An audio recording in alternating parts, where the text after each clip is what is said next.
Tengan todos ustedes un cordial saludo desde la ciudad de Bogotá, estudios centrales, aquí en las oficinas de Comce Soldicón. Los saludamos. En este martes 5 de diciembre avanza el último mes del año y llegamos a nuestra última charla Meet del 2023. Como siempre, agradeciéndoles a ustedes la confianza en este proyecto que hemos eh, generado para todos ustedes, para que tengan acercamiento a temas prácticos, a temas útiles en la estación y directamente conectados con ustedes. Así que muchísimas gracias por la confianza, por estar presentes ahí detrás de la pantalla, desde cualquier parte del territorio nacional. Esta es nuestra charla número 13 y es la última del 2023. Y por supuesto, no podíamos cerrar sin, digamos, con broche de oro, como dicen por ahí, hablando de un tema muy especial. Pero déjeme, antes de saludar a nuestros invitados del día de hoy, reiterarles, por supuesto, las reglas de juego que hemos establecido para estas charlas, mantener su micrófono apagado, su cámara apagada. Cuando le demos el uso de la palabra, puede activar el micrófono y puede activar su cámara si desean, decirnos desde qué lugar se conecta y lanzar su pregunta directa al expositor. Lo mismo lo puede hacer a través del chat. También vamos a compartir las preguntas que lleguen por ahí. Recuerdo que estas charlas están siendo grabadas y se cuelgan en la página del Fondo Soldicón, fondosoldicón.com. Usted entra arriba en la pestaña de capacitación, encuentra charlas Meet y ahí encuentra todas las charlas que se han hecho durante el 2023, junto con su presentación y los datos de contacto del expositor, por si ustedes quieren contactarlo. Permítame darle la bienvenida a la doctora Caterine Pava. La doctora Caterine es la directora jurídica de Comce Soldicón. Está la doctora Caterine por ahí. Buenos días, aquí estoy. Muy buenos días, permítame saludarla. Seguramente ustedes han tenido mucho que ver con ella en sus cartas, en sus conceptos y demás que han solicitado a la dirección jurídica. Aquí está la doctora Caterine. Doctora Caterine, tenga usted muy buenos días. ¿Qué tal? ¿Cómo está? Muy buenos días Mauricio, buenos días para todos. Buenos días, doctor Javier. Un placer estar con ustedes compartiendo nuevamente y bueno, pues ya poder tener una interacción un poquito más personalizada con ustedes porque pues, como dice Mauricio, había sido todo como por intermedio de cartas y llamadas telefónicas. Bueno, la doctora Caterine, déjeme presentarla formalmente, es abogada, magíster en Derecho Administrativo, especializada en Derecho Administrativo y en Constitucional, con más de 15 años de experiencia en contratación estatal en áreas de interventorías y auditorías, responsabilidad civil contractual y extracontractual del Estado. Doctora Caterine, un saludo muy especial entonces y presentemos a nuestro invitado especial del día de hoy, el doctor Javier de la Hoz. Bueno, primero que todo, quiero comentarle a nuestra audiencia el por qué escogimos este tema, Mauricio, que me parece importante.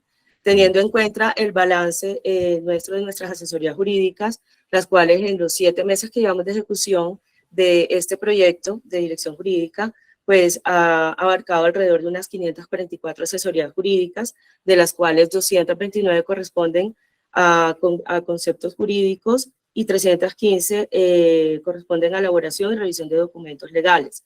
Dentro de estos temas, los más recurrentes que se pudieron evidenciar fueron laborales, temas de investigaciones por parte de la Superintendencia de Industria y Comercio, por temas de calidad, cantidad y precio, y mucho los temas de usos de suelo en estaciones de servicio, con temas con relación a derecho a la propiedad. Entonces nos pareció muy importante traer un experto en el tema, como lo es el doctor Javier de la Hoz, quien es el socio fundador de la firma Savia Legal, una firma importante a nivel nacional e internacional que tiene mucha trayectoria en los temas ambientales, en los temas de usos de suelo y pues derecho a la propiedad y ordenamiento territorial. Entonces, pues Mauricio, aquí tengo el gusto de presentarles a todos ustedes al doctor Javier de la Hoz. Doctor Javier, tenga usted muy buenos días. Gracias, Mauricio, gracias, Caterín, gracias a Conce por la invitación, a todos quienes se conectan hoy desde todos los lugares del país. De verdad que me sorprende, pues madre, 81 conectados en 3 minutos que iniciamos. O sea, tremenda convocatoria, de verdad que es fascinante verlo y bueno, a disposición para que arranquemos cuando me digan sobre este tema que lo hemos querido abordar sobre un caso práctico y real y previa autorización de la víctima. De la víctima, dice usted. Permítame, doctor Javier, hacemos una presentación formal para que nuestra audiencia, compuesta por las estaciones de servicio que se conectan desde todo el territorio nacional, conozcan quién es el doctor Javier de la Hoz. Él es socio fundador de Savia Legal, una firma de abogados, es egresado en Derecho de la Universidad del SINU, magíster en Derecho Ambiental y Urbano Territorial de la Universidad del Norte, especialista en Derecho Ambiental, Territorial y Urbanístico de la misma universidad, especialista en Derecho Contencioso Administrativo de la Universidad Externado de Colombia, especialista en Derechos Humanos y Derecho Internacional Humanitario de la Universidad Sergio Arboleda. Se ha desempeñado a lo largo de su trayectoria profesional como abogado, asesor y consultor de diferentes empresas del sector privado, enfocado en el sector minero energético, hidrocarburos, asuntos ambientales y de consulta previa con minorías étnicas, además de combinar el litigio con la cátedra universitaria. Así que hoy tenemos un invitado muy especial, claramente un experto en el tema, que nos va a compartir todo su conocimiento relacionado, él lo decía hablando de la víctima, ¿no? Pero nos va a hablar usted, doctor Javier, de un caso específico que se presentó precisamente con una estación de servicio y eso es lo más interesante porque de ahí saca uno las lecciones para los demás, ¿no? Sí, de eso se trata. Yo soy un convencido que en la medida en que uno quiera y pueda transferir conocimiento, hacerlo. Y soy un apasionado de hacerlo a través de casos reales. Creo que el caso real es el que impacta, el caso real es el que nos va a permitir precisamente ver esas condiciones reales de lo que está sucediendo. Y con eso quiero iniciar. Ok, doctor. Le damos la palabra entonces al doctor Javier de la Hoz con su presentación. Les recordamos que él va a disponer de su tiempo para hacer la presentación. Una vez termine, vamos a dar la palabra, como siempre lo hacemos, en el orden en el que van llegando, para que ustedes hagan sus preguntas y sus cuestionamientos ya particulares. Adelante, doctor Javier, y bienvenido.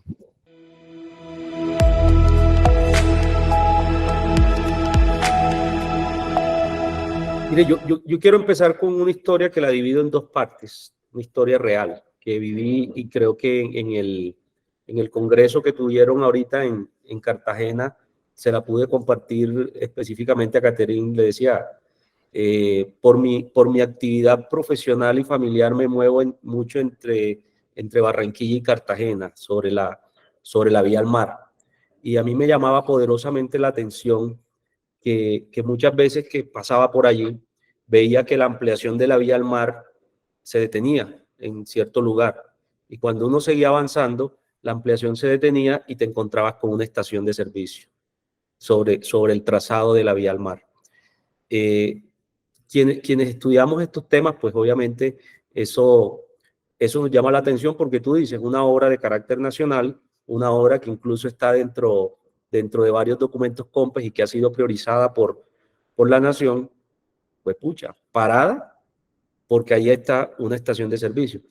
Eso en términos legales no es otra cosa, sino lo que nosotros hemos denominado unas fallas en la gestión predial al momento de articular estos proyectos. Y yo creo que los que están hoy conectados, pues si no lo han padecido, han conocido de algún caso que tenga estas características con las ampliaciones y sobre todo con el boom de las vías 4G de la última década en el país.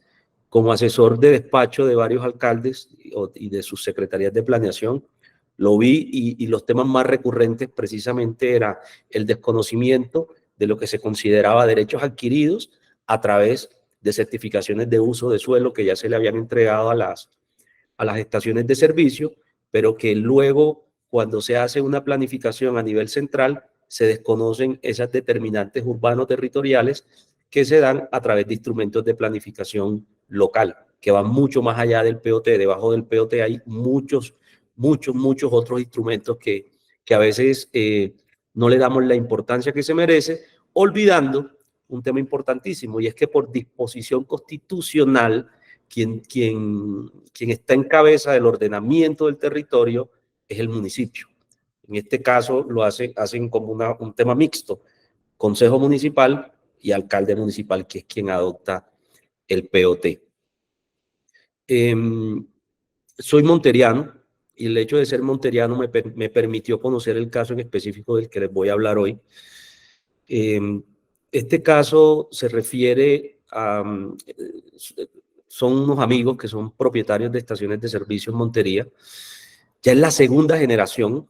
Conocí al padre, el padre muere y hereda las estaciones de servicio, pues los hijos. Es decir, no son personas que salieron de la nada y establecieron una estación de servicio. Esta estación de las que le hablo puede estar entre las 3 más antiguas de la ciudad de Montería, entre las 3 más antiguas. Y les voy a mostrar, les quiero proyectar algo que, digamos, para mostrarles quiero que vean la realidad de lo que estaba o de lo que está sucediendo en esta estación. Aquí voy a entrar, a ver. Me disculpan la demora, lo que pasa es que mi conocimiento técnico es bastante precario. Pero bueno, les voy contando, aquí vienen en mi ayuda, ya vinieron en mi auxilio. Ayúdame aquí a proyectar esto, Pipe, por favor. Les voy comentando. Les decía que es un caso real en pleno centro de la ciudad de Montería.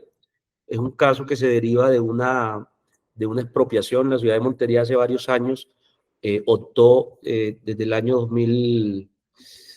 2008, a través de un documento COMPES, optó por un nuevo sistema de movilidad. En el primer mandato del presidente Uribe se dieron varios documentos COMPES a través de los cuales se autorizaba que en ciudades que oscilaban entre 200 y 250.000 habitantes, 500.000 habitantes, perdón, se establecía ese tipo de incentivos. Esto que trajo como consecuencia, para adoptar el sistema integrado de transporte se necesitaba hacer modificaciones a la infraestructura y malla vial. Esas modificaciones, obviamente, que implicaban declaratorias de utilidad pública, pero adicional a eso, la adquisición de los predios, pues que iban a ser objeto de intervención. Les quiero mostrar esta imagen, que es muy diciente. ¿Aquí la están viendo? Doctor Javier, estamos viendo la J de su presentación en Meet, pero no vemos la presentación como tal. Ah, ok. A mí sí me parece la presentación. Sí se ve, sí se está viendo. O sea, están viendo ahí en este momento una fotico. Sí. Ok, sí. Listo, Sí. Listo, gracias. Bueno, si ustedes observan, a ver, esta fotico, y con esto quise iniciar para ser didáctico en el tema.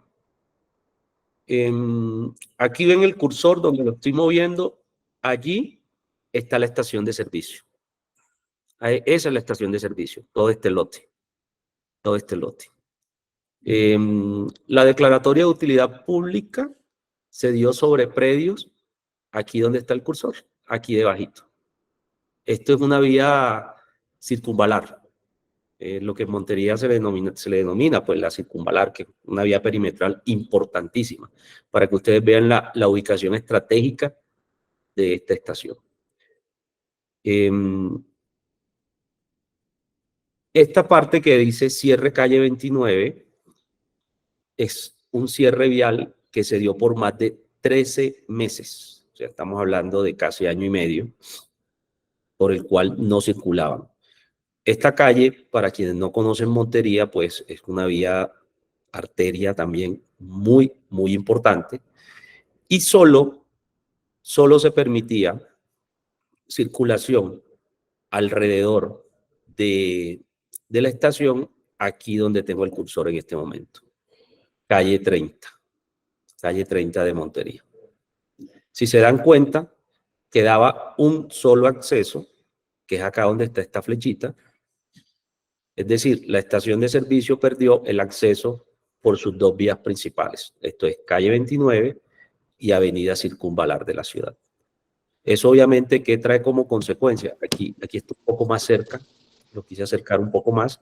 Si se dan cuenta, se nota claramente el cierre vial aquí. Todo esto está cerrado, solo el acceso por acá. O sea, el usuario no iba claramente a darse esa vuelta por acá para ingresar a la estación de servicio, pues era algo impensable.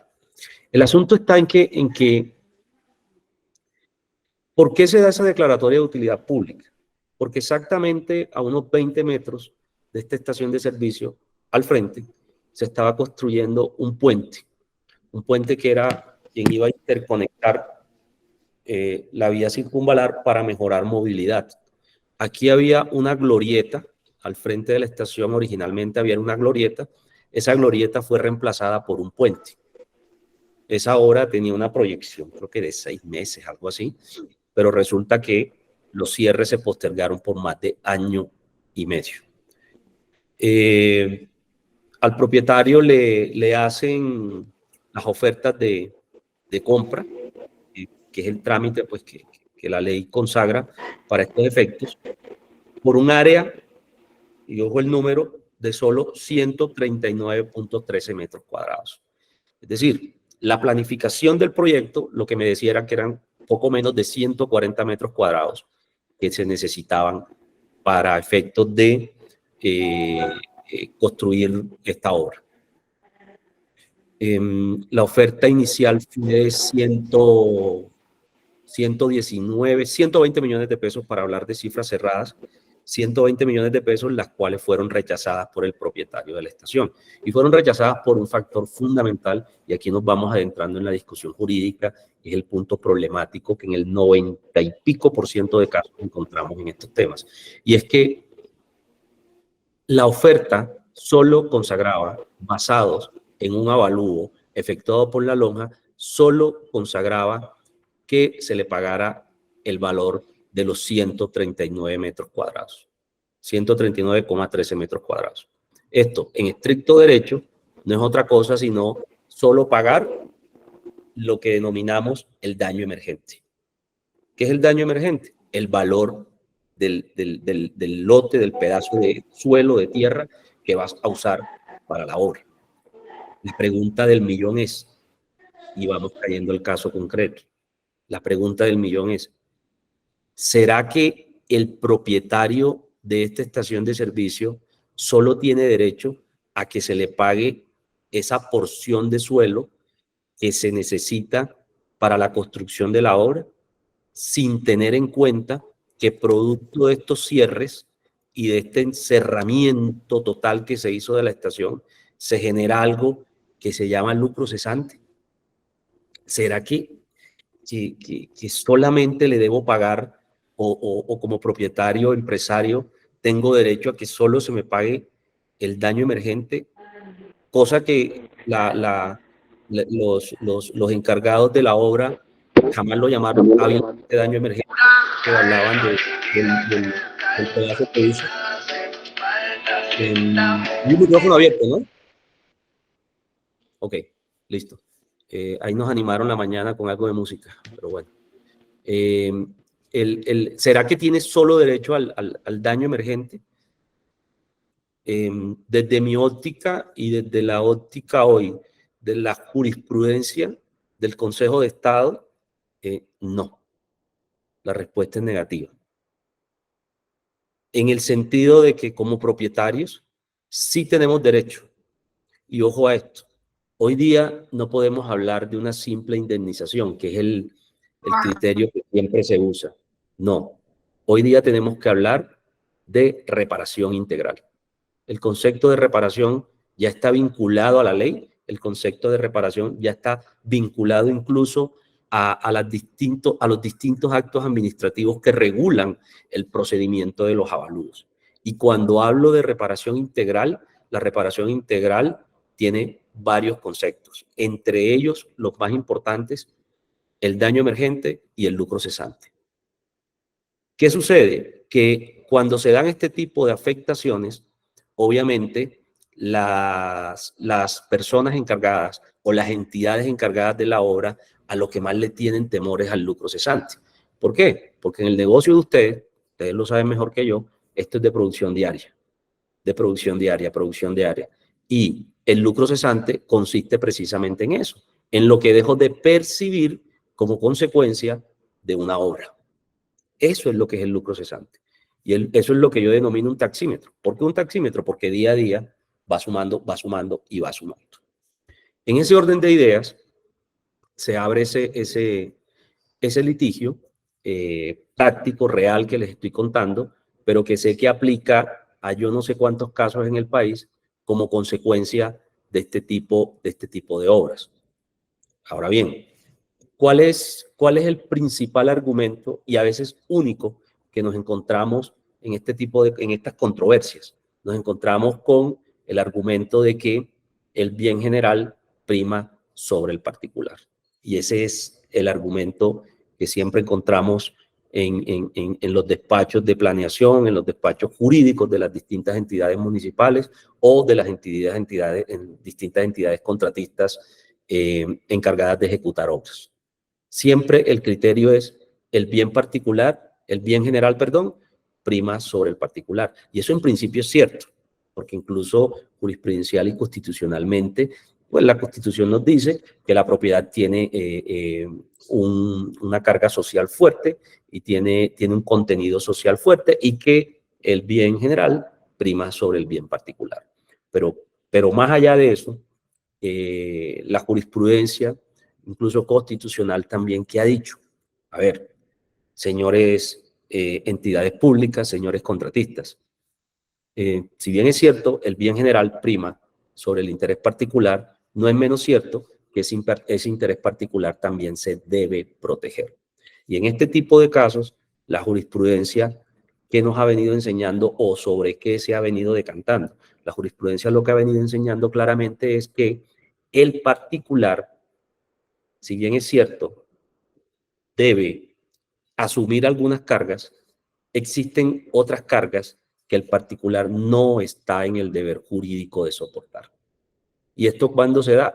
Cuando se da un rompimiento de las cargas públicas.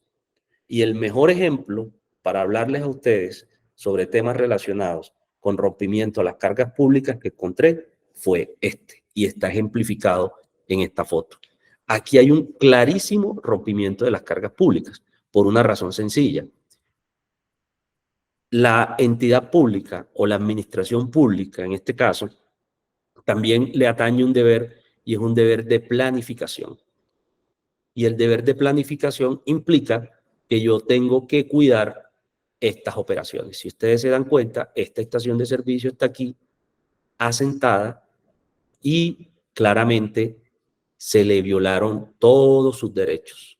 ¿Por qué? Porque no se le dio, o sea, no se le garantizó el hecho de que pudiese seguir operando. No es sencillamente, como en este caso lo dijo la entidad, tener un plan de movilidad. No, va mucho más allá del plan de movilidad.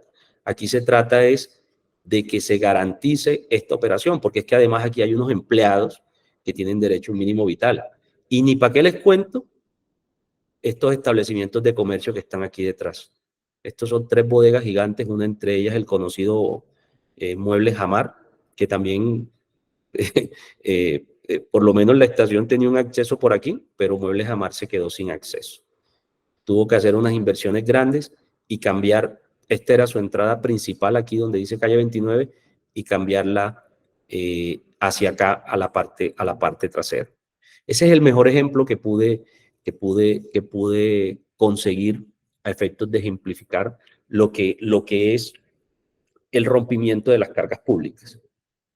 Recopilando lo que he dicho hasta el momento, Si bien es cierto, existe una función social consagrada constitucionalmente de la propiedad, no es menos cierto que la administración pública está en el deber jurídico de garantizar que a través de estas obras, a través de estas intervenciones, no se va a dar un rompimiento de las cargas públicas. Porque si se da un rompimiento de las cargas públicas, se da algo que se llama en la jurisprudencia administrativa daño especial. ¿Y qué es el daño especial? No es otra cosa sino el deber jurídico que tiene la administración de reparar integralmente el daño causado a través de una actuación legal.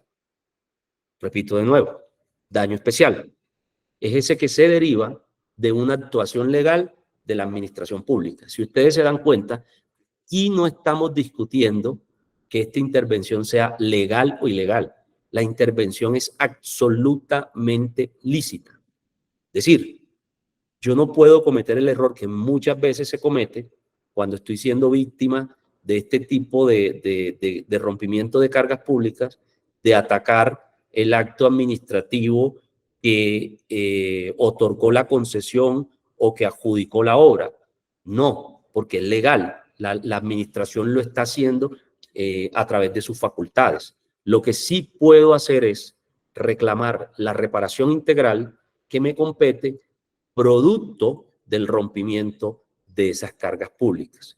¿Y cuándo se rompen las cargas públicas? Aquí tienen el mejor ejemplo. Cuando se me impone una carga adicional a la que tengo el deber jurídico de soportar.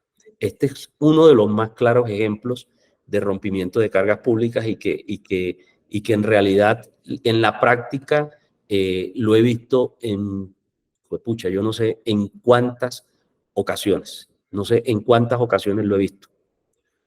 Ojo, importante tener en cuenta, y reitero en ese punto porque es bien importante. No discutimos, ni se va a discutir en este tipo de controversias, que el acto que da origen al rompimiento de la carga sea lícito o ilícito. No, por el contrario, reafirmo, el acto es lícito, pero producto de esa licitud del acto, de esa legalidad del acto, se me impuso una restricción que me llevó a que mi patrimonio se viera mermado y se viera disminuido. Cuando uno revisa jurisprudencia, cuando uno revisa casos concretos, encuentra que la principal falla al momento de plantear la pretensión es que precisamente se hace a través de un mecanismo que se denomina nulidad y restablecimiento del derecho. Es decir, se pide la nulidad del acto y la correspondiente reparación.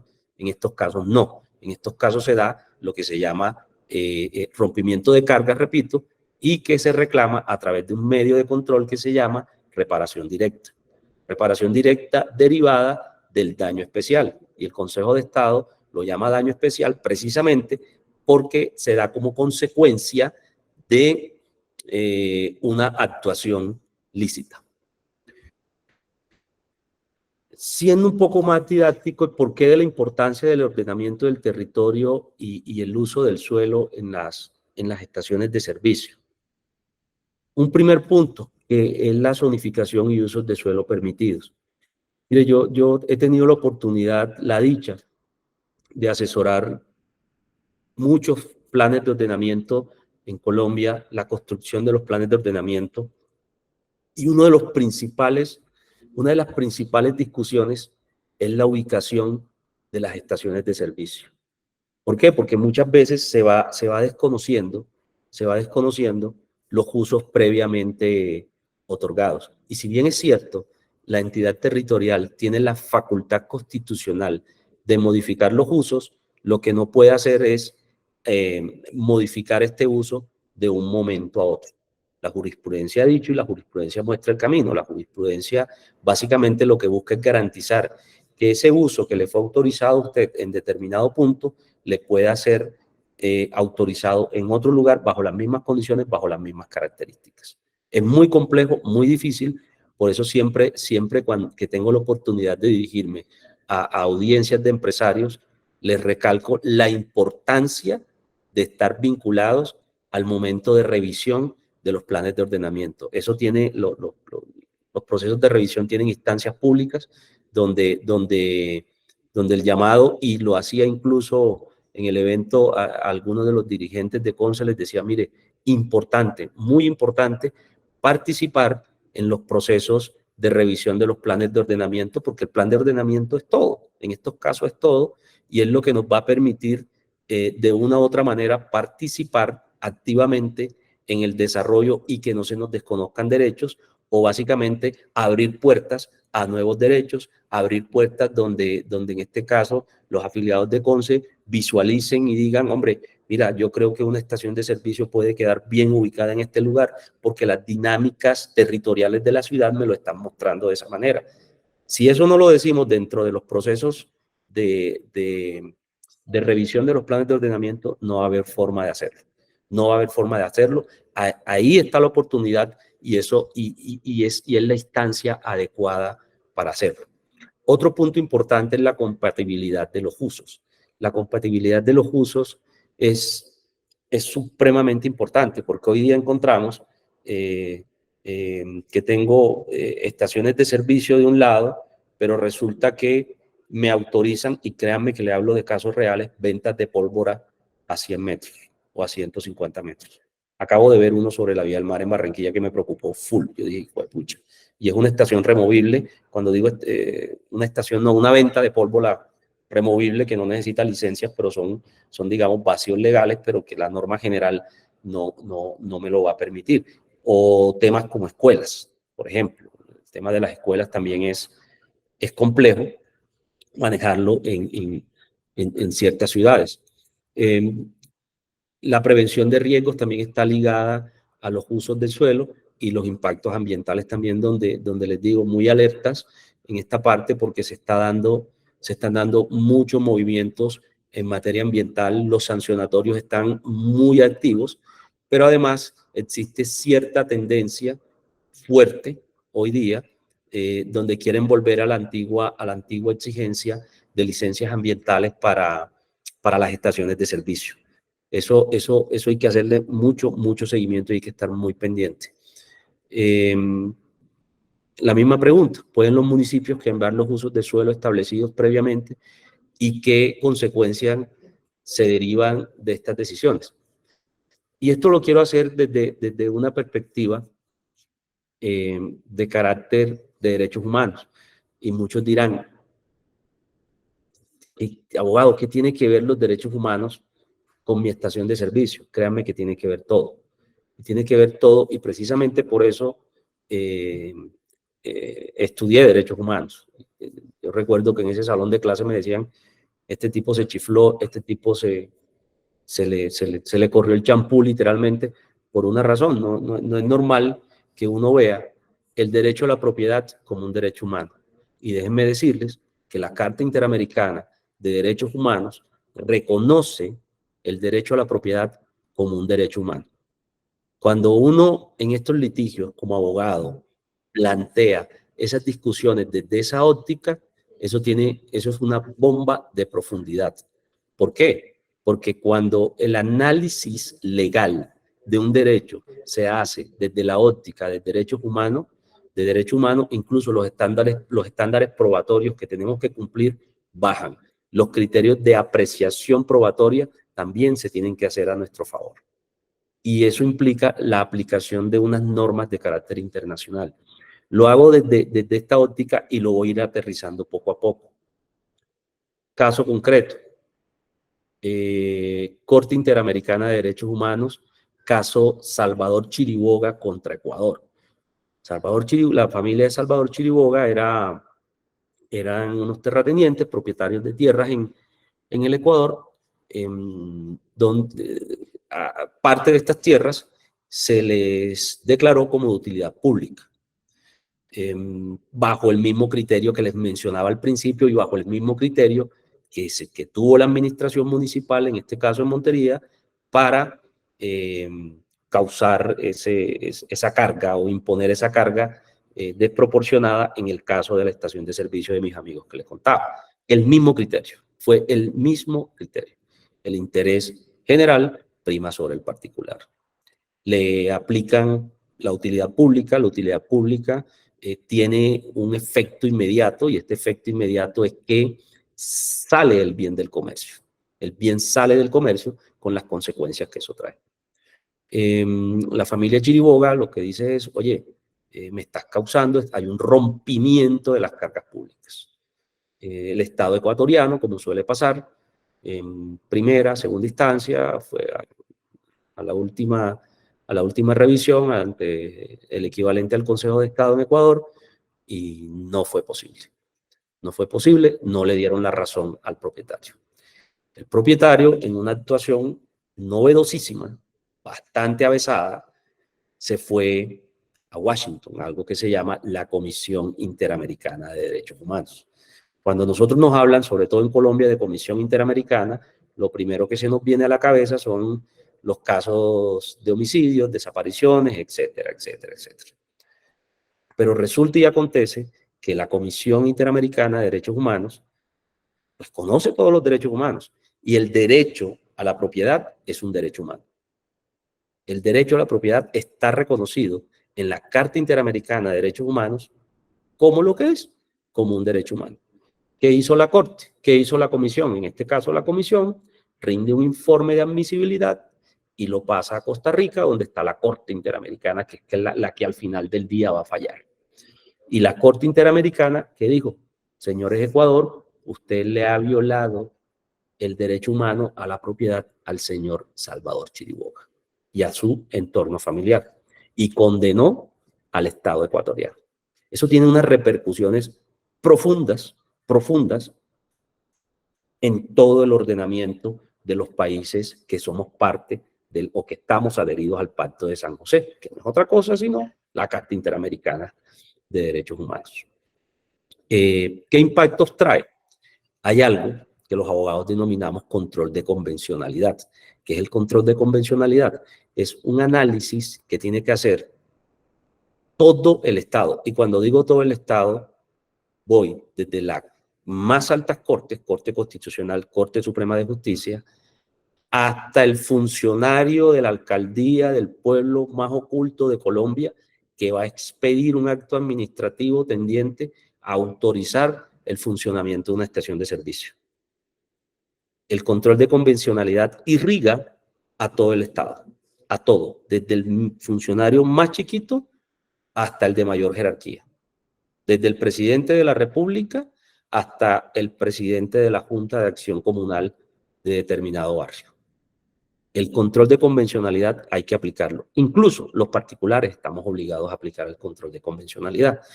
¿Y qué implica el control de convencionalidad? Que toca tomar una decisión tan importante como la de Salvador Chiriboga, que reconoció la violación del derecho humano a la propiedad, y aplicarla a cada uno de los casos que vamos a conocer. En el caso concreto y en específico de la estación de servicio que les hablo, lamentablemente no se le dio aplicación. No se le dio aplicación. Ese caso sigue abierto, entre otras cosas. Se le dio aplicación, la discusión está abierta. No se le dio aplicación. Estoy seguro que en algún momento les van a dar la razón a esta familia. En ese orden de ideas, el control de convencionalidad lo que implica es que esa decisión de estos organismos internacionales, a través del denominado bloque de constitucionalidad que mucha gente habla, hace parte de nuestro ordenamiento interno.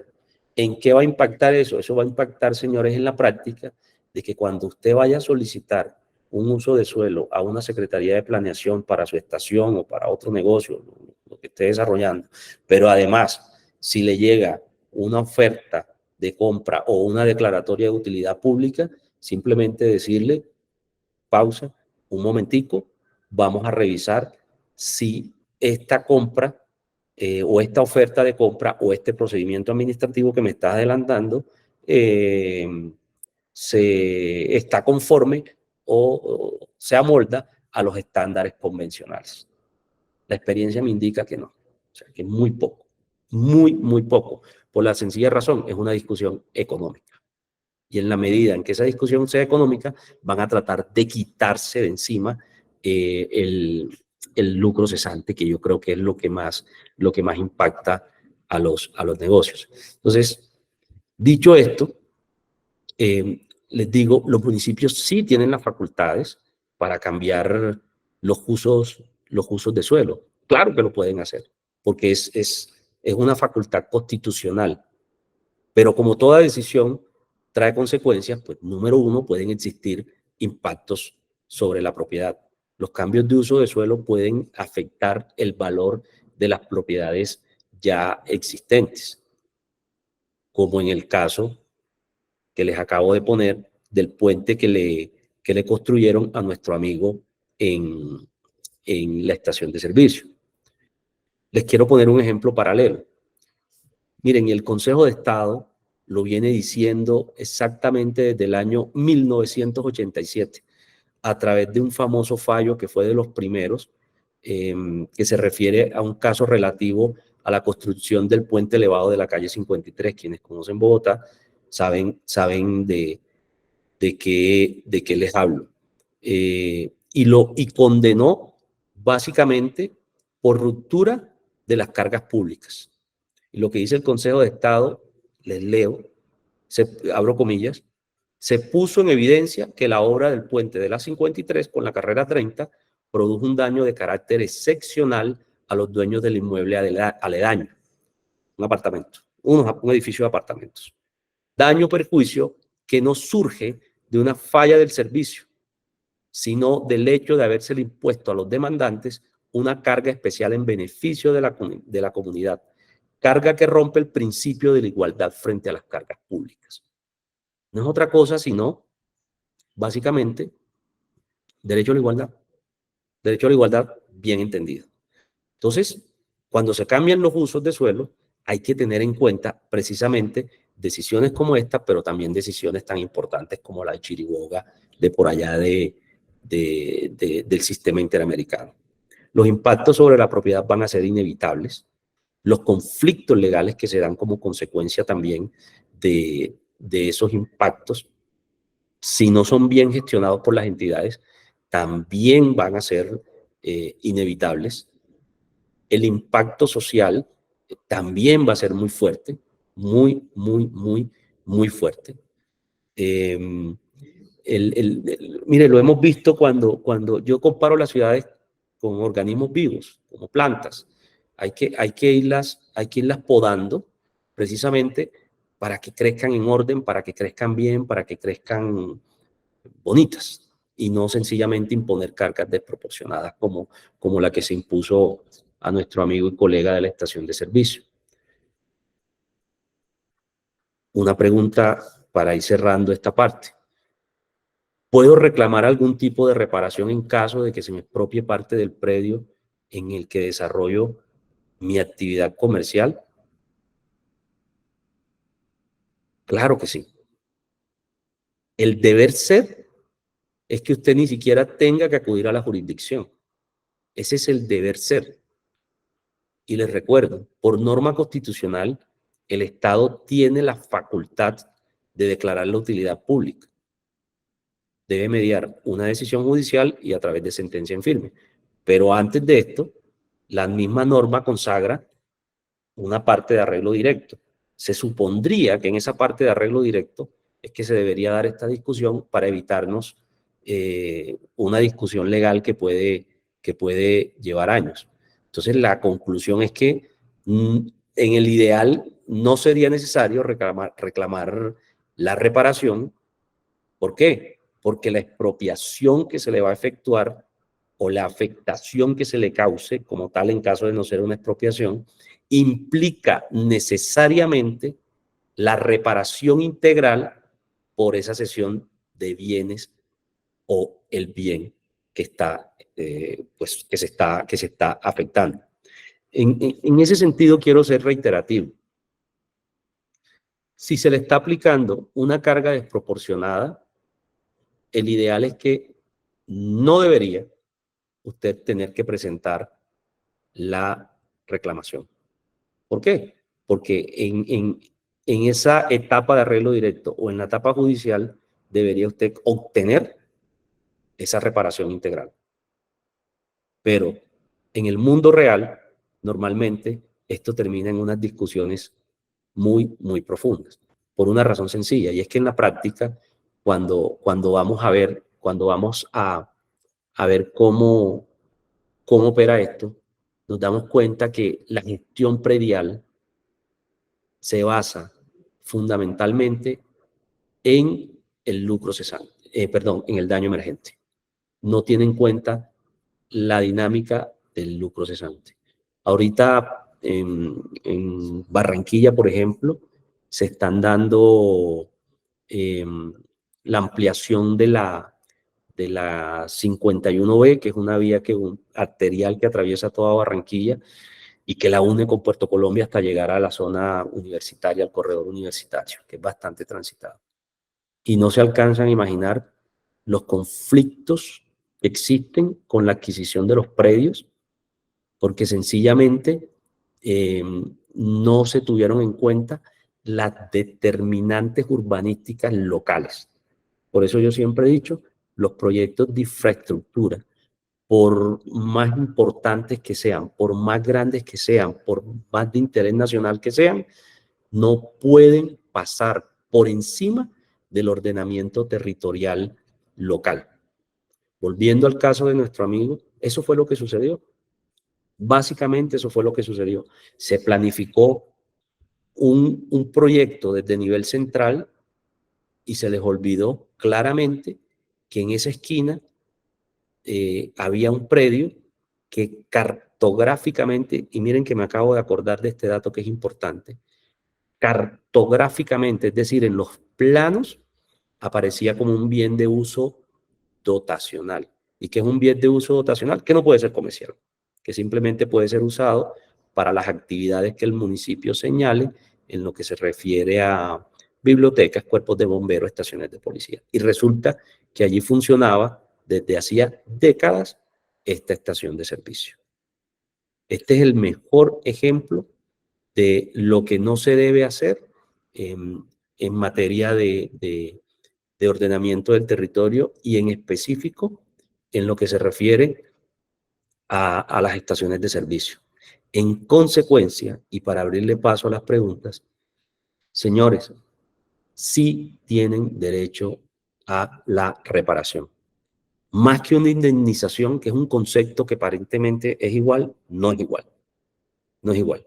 La reparación tiene un contenido mucho más profundo y ya el concepto de reparación está incorporado a nuestra legislación vía interna y vía convencionalidad también.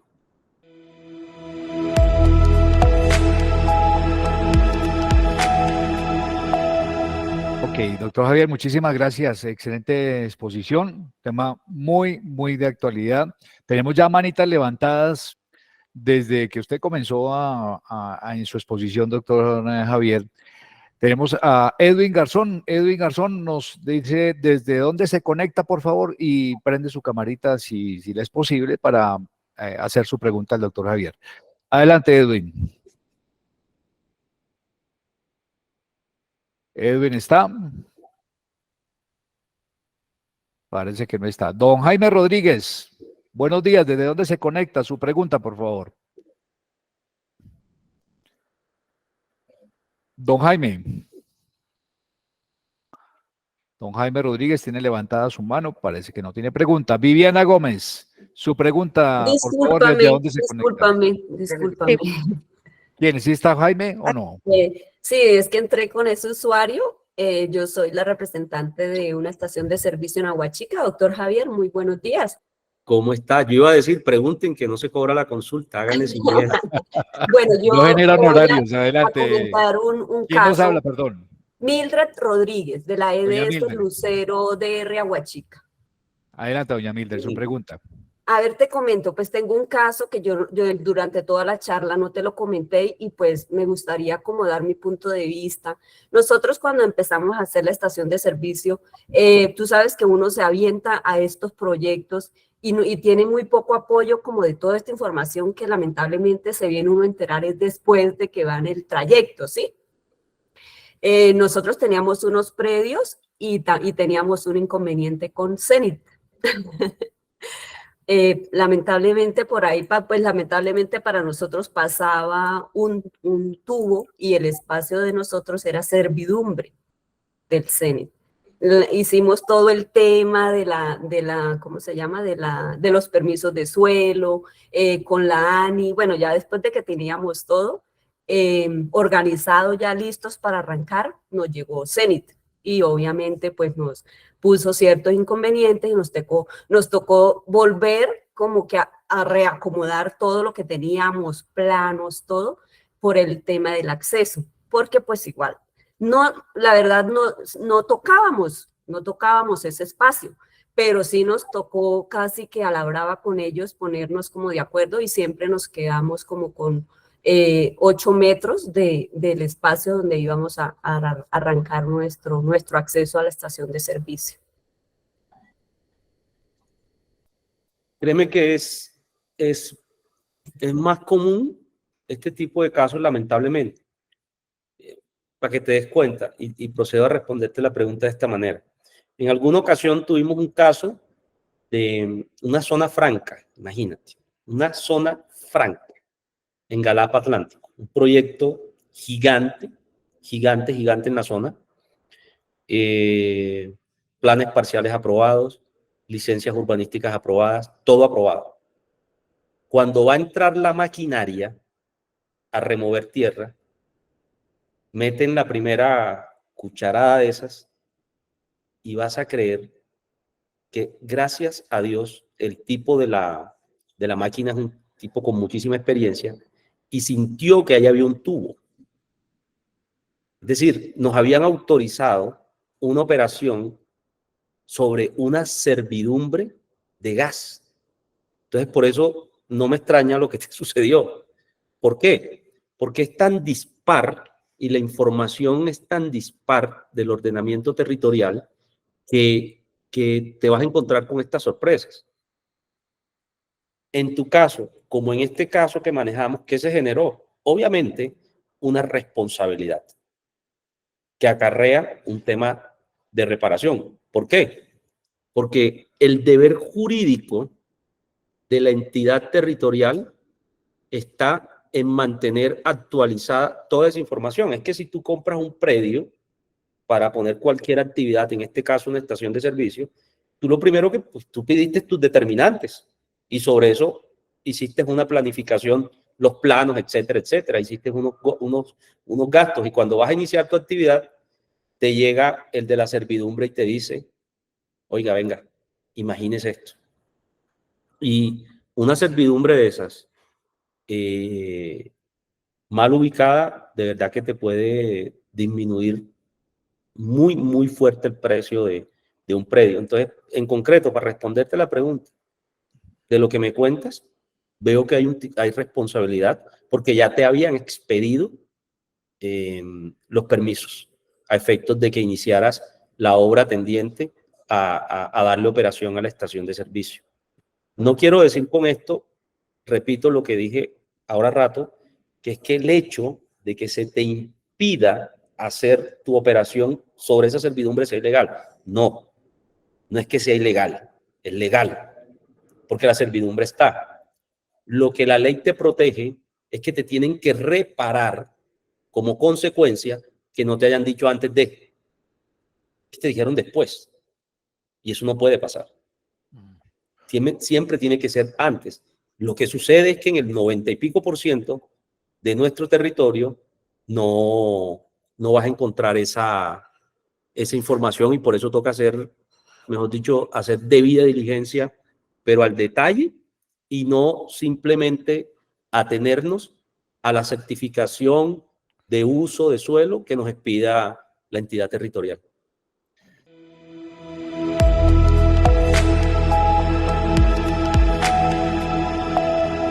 Le damos la palabra a Viviana Gómez. Nos están preguntando ya los datos de contacto del doctor Javier. En el chat ya están puestos los datos de contacto del doctor Javier, correo electrónico y teléfono de Savia Legal, donde ustedes se pueden comunicar. Viviana, ¿desde dónde se conecta? Buenos días. Pregunta para el doctor Javier. Sí, muy buenos días y de verdad muchísimas gracias por organizar esta reunión con este tema tan interesante. Y para el doctor Javier, pues les cuento, yo soy propietaria de 3 estaciones de servicio en 3 municipios pequeños, en el Guamo, Tolima, en Saldaña, Tolima y en Garzón, Huila. De esas 3 estaciones que llevan décadas funcionando, son estaciones muy antiguas, Tengo 2 con afectaciones recientes por parte del Estado. La del Guamo, se hizo la doble calzada y eso fue una lucha muy grande con la ANI y con todas las personas pues, que estaban construyendo, porque nunca hubo claridad frente a los trazados que se estaban haciendo. Hubo engaños, no había acceso a la información, se hicieron reuniones con la comunidad y como yo no vivo en cada uno de los municipios, nunca nos enteramos a tiempo pues de todo esto. Finalmente, la estación nuestra que estaba en la vía nacional queda a 10 metros bloqueada por la vía nacional.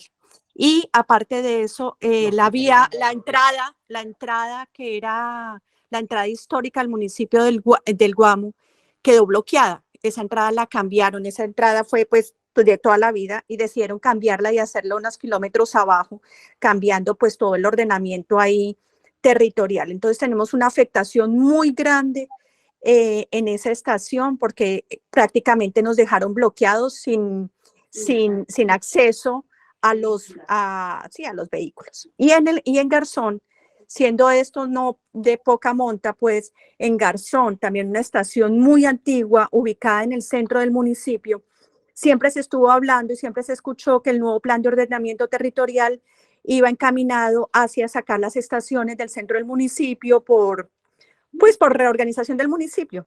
¿Y qué pasa? Para sorpresa de nosotros, sin tener ni la más mínima idea ni la más mínima información, encontramos que el predio de al frente, que fue un club social por muchísimos años y que tiene un uso del suelo institucional o de construcción institucional, le acaban de autorizar la construcción de una estación de servicio. ¿Y qué pasa ahí?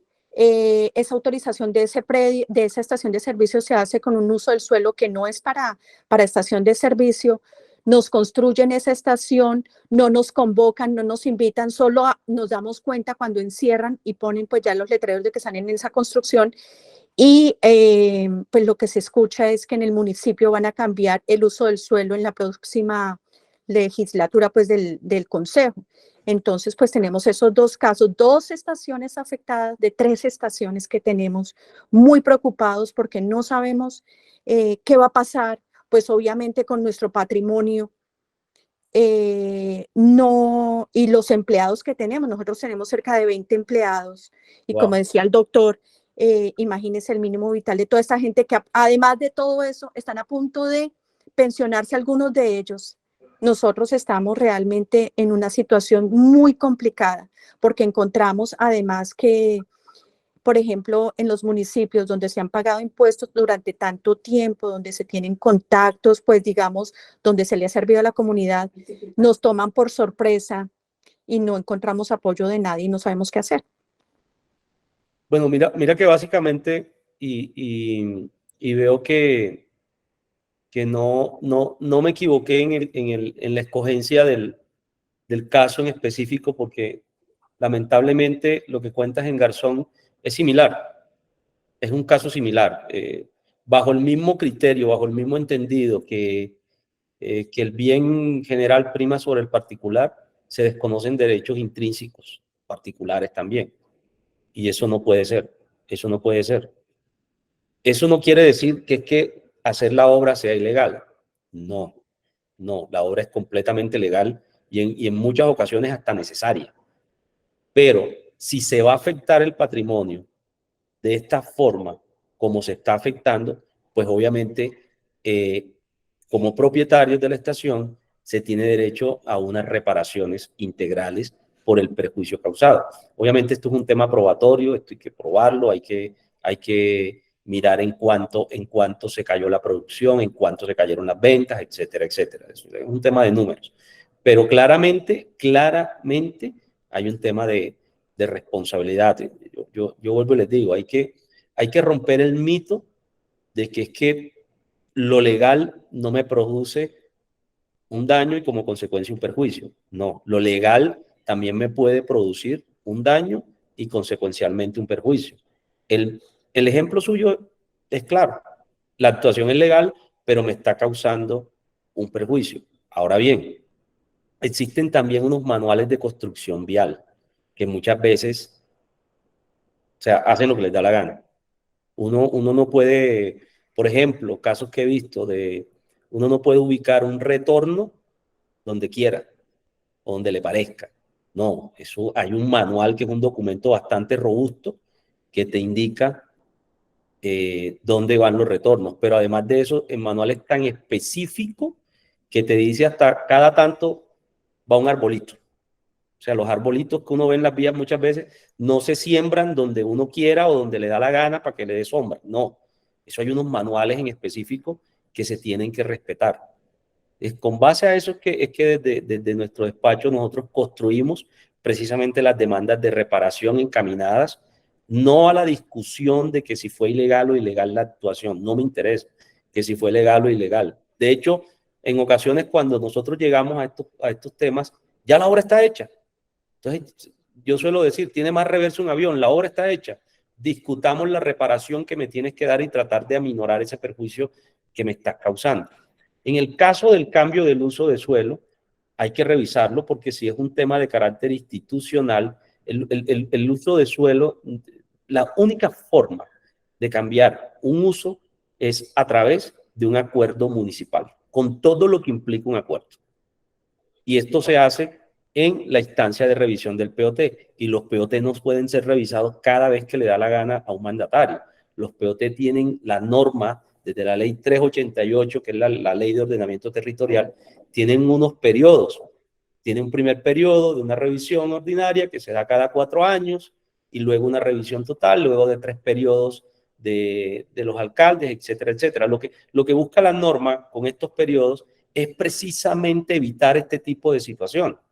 Obviamente, cuando uno va a la práctica, pues ahí se inventan unas teorías bien extrañas a efectos de desconocer los usos. Pero eso es gravísimo. Conozco alcaldes que están literalmente presos por cambiar ese uso. En la Sabana de Bogotá le llaman el volteo de tierras, que es un tema muy controversial, muy controvertido, porque se hace de esa forma. Desde nuestra experticia les puedo decir, mire, no es ni siquiera necesario hacer eso.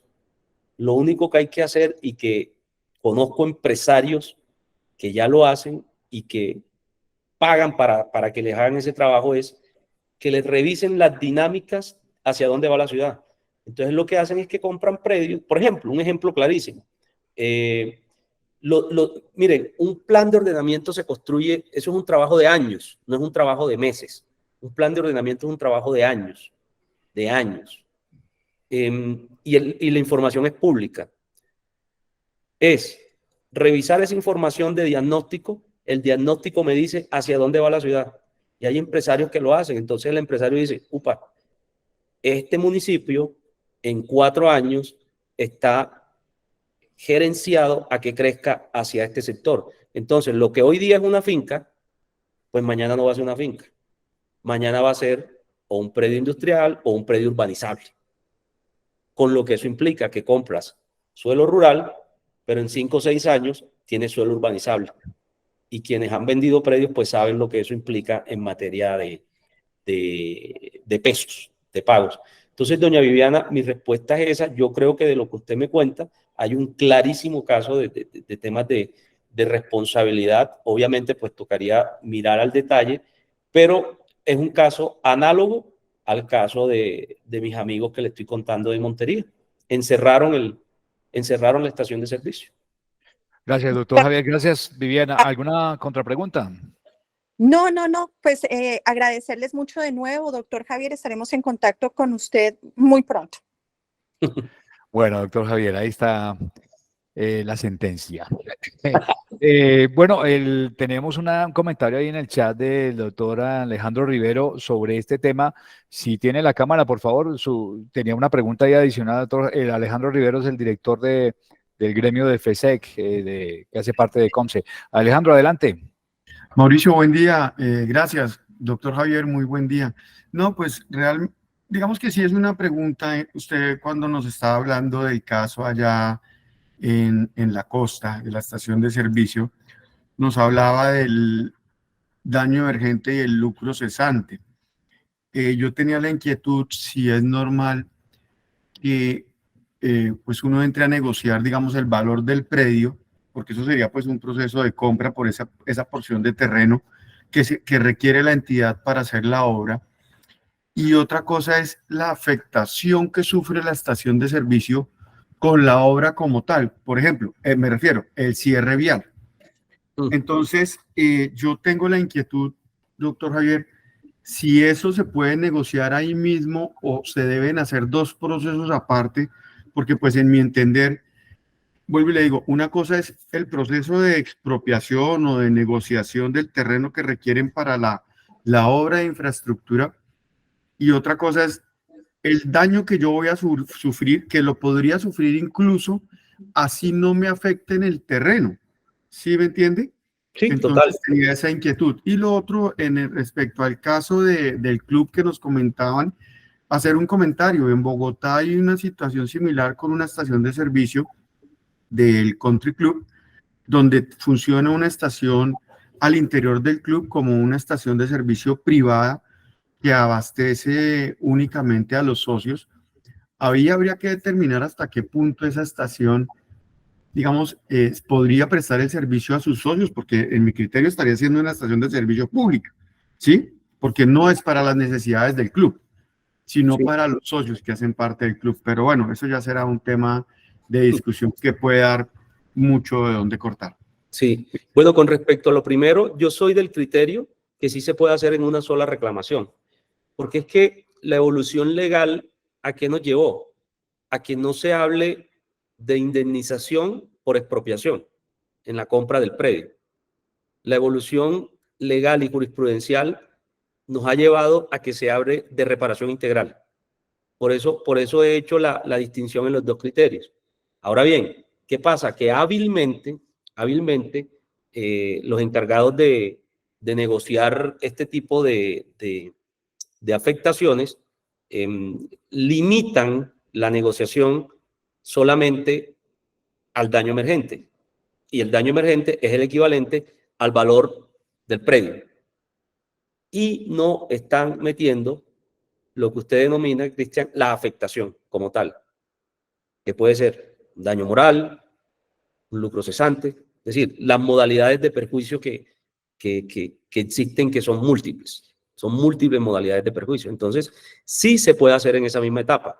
¿Dónde digamos, está el quid del asunto? El quid está en no permitir que la negociación nos avance si no se abre esa discusión. Es decir, la discusión tiene que abrirse completamente. Me estás presentando tu dictamen pericial, pero resulta que el dictamen pericial que me estás presentando simplemente se limita a adquirirme un pedacito del predio. No. ¿Por qué? Porque como consecuencia de la misma obra se me va a causar otra afectación, como es el caso que hablábamos ahorita del cierre. Entonces, hay unas normas que van desde la norma de infraestructura hasta las normas reglamentarias de los dictámenes periciales, que ya obligan a que se tenga en cuenta el concepto de reparación integral y no simple indemnización encaminada a la compra de un predio. Entonces, la respuesta es sí se puede hacer.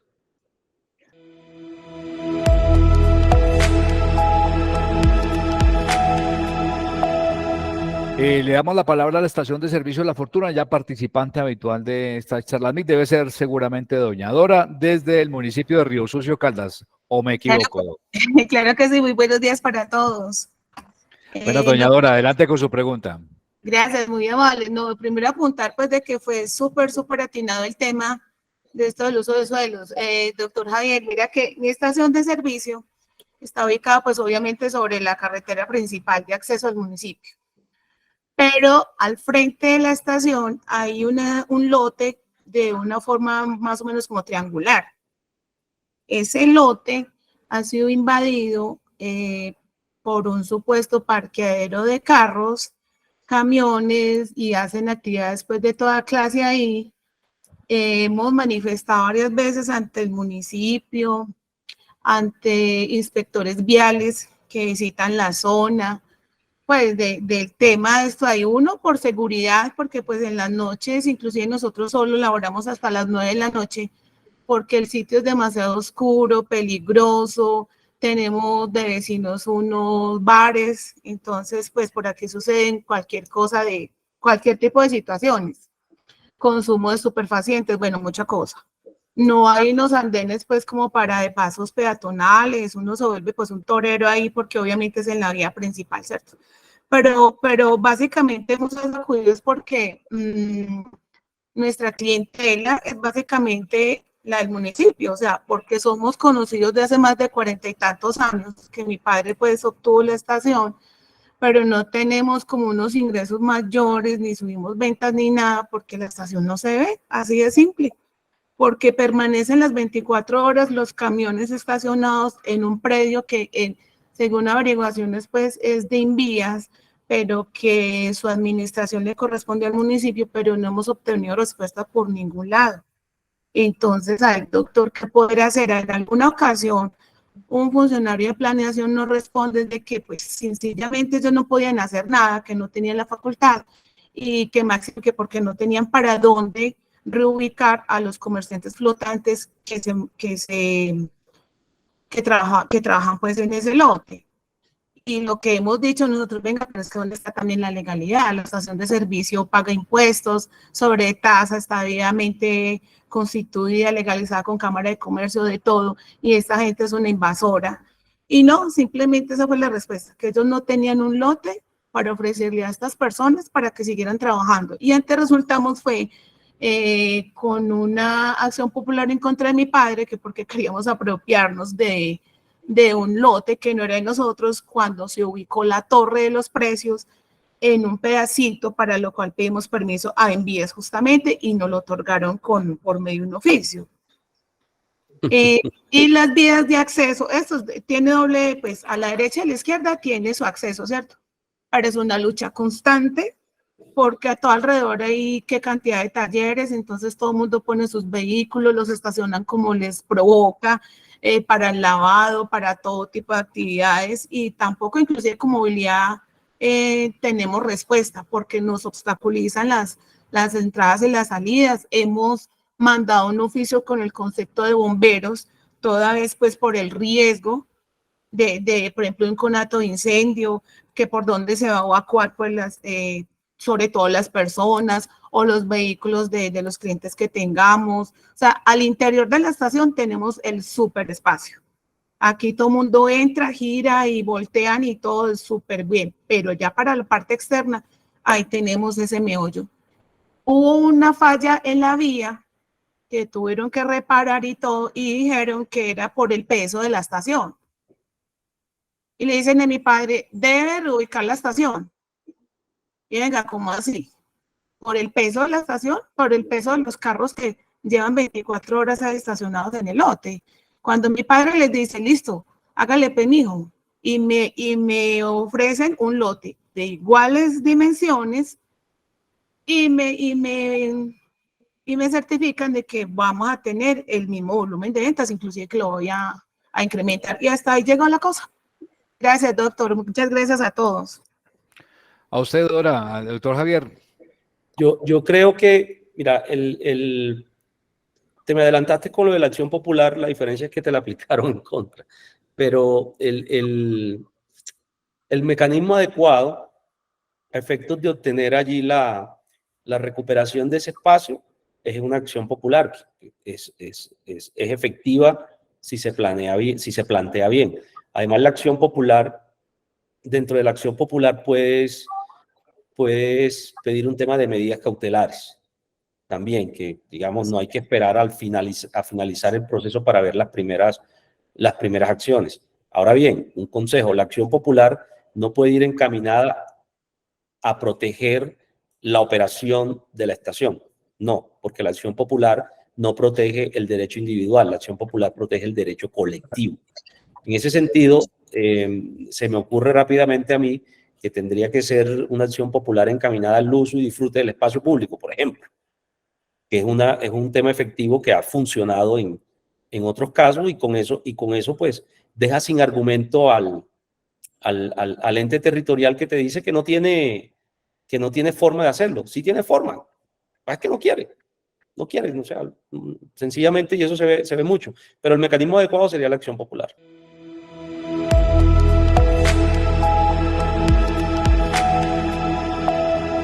Le damos la palabra a otro participante habitual de estas reuniones.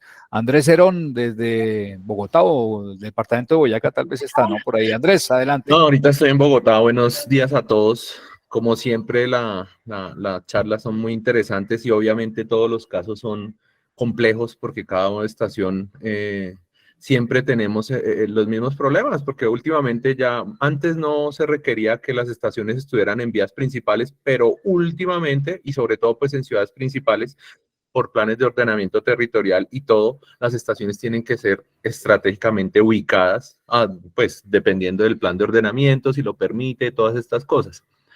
Yo voy más a un aporte general y de pronto que el doctor aquí de la voz nos ayude, es para prepararnos más bien para cualquier situación de estas, porque como lo decía, las estaciones generalmente están ubicadas, pues las de ciudad, en puntos esenciales que de pronto tienen un impacto en obras. Ahora se ve desarrollo de obras en todo lado, ampliaciones de carril, ampliaciones de vía, bueno, lo que nos afecte a cada uno. Yo oyendo la charla veo que hay veces hay estaciones que tenemos solamente certificado de uso del suelo y no nos hemos preocupado por nada más. Si nos ha afectado esos planes de ordenamiento territoriales, nos ha cambiado el uso del suelo, digo no en el sentido porque el uso del suelo nosotros ya lo pedimos y nos lo determinaron como un uso comercial o bueno, el uso que nos hayan dado y se permitió a través de curaduría o el ente que sea una licencia de construcción. Pero mi pregunta es más, ¿cuál sería la mejor preparación de las estaciones para afrontar un tipo de estos casos? Porque digamos, si uno no tiene ni siquiera, hay estaciones que yo conozco que no tienen certificado de uso del suelo, sino simplemente existieron como estaciones de servicio y se mantuvieron como estaciones de servicio.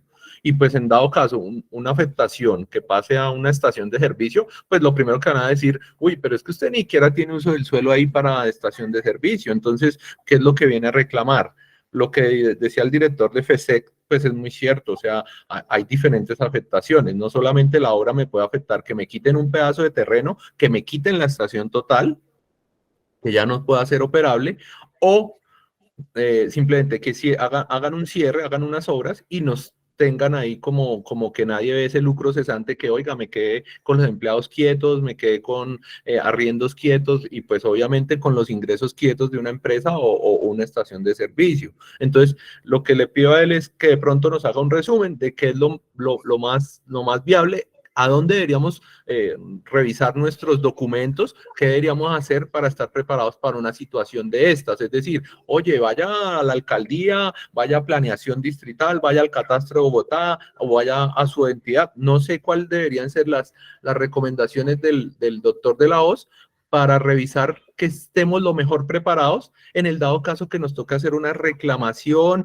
nos toque entrar en un proceso jurídico, nos toque pues pelear contra el Estado, pelear, bueno, no sé contra quién será, poner nuestro caso, no pelear, poner en nuestro caso sobre la mesa y que salgamos lo mejor librados, porque pues igual yo creo que ya tiene todas las connotaciones de esto, de cómo debería estar el predio, el terreno, la estación preparada para esto. Muchas gracias, muy amables. A usted, Andrés. Doctor Javier, el resumen táctico, diría yo, ¿no? Para la estación de servicio. Andrés me acaba de dar una idea que con la venia de Conce podríamos hacerla rápidamente y sería como compartirles una lista de chequeo para que se la envíen a los afiliados, como una lista de chequeo de ciertos documenticos que son clave. Yo creo que sería una buena estrategia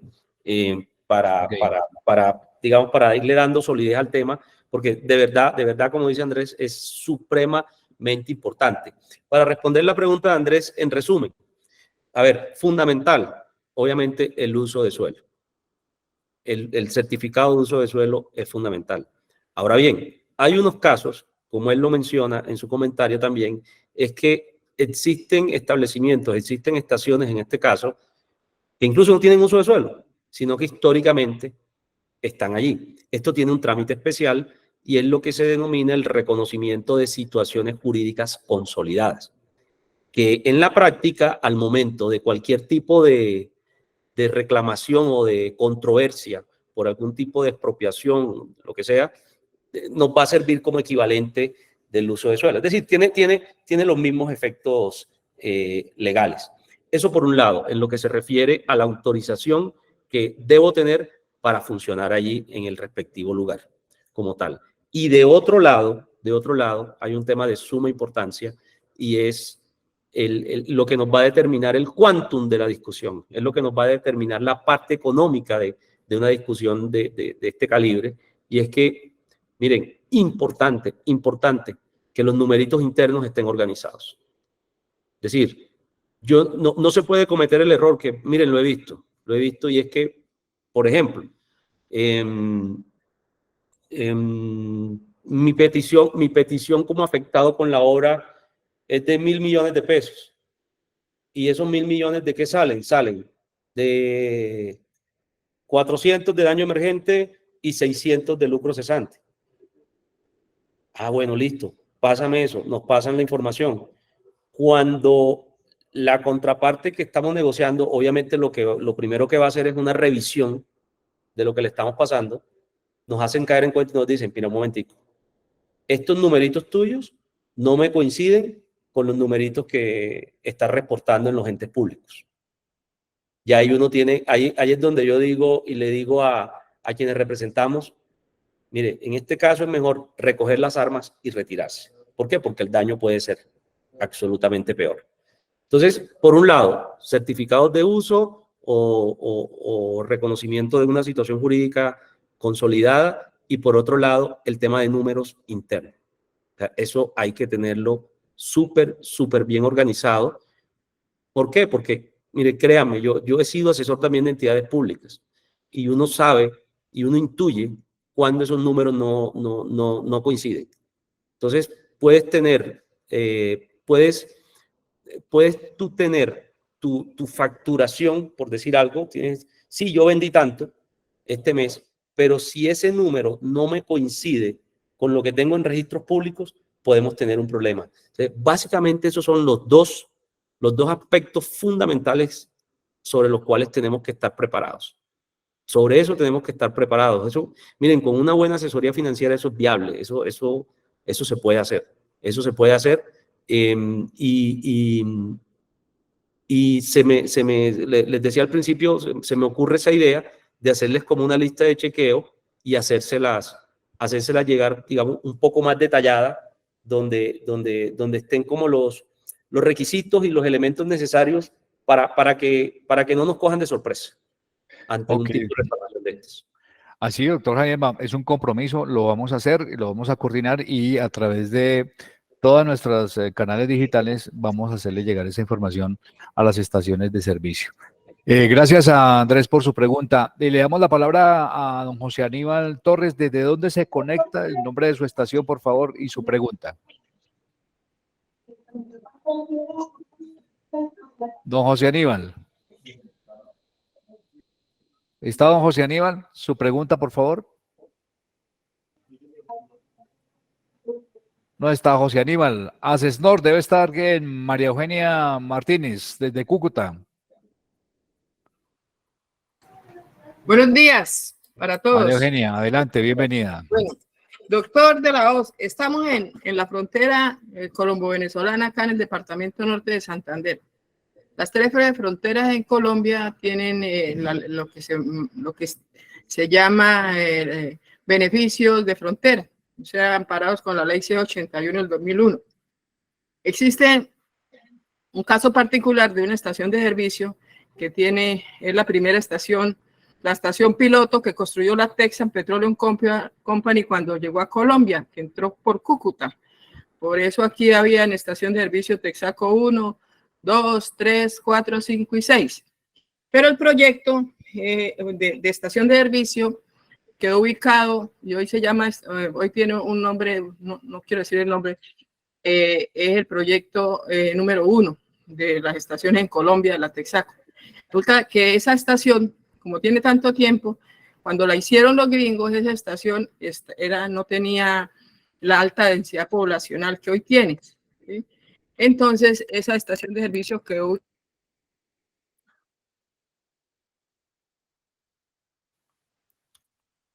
María Eugenia, parece que tenemos problemas con la señal. María Eugenia.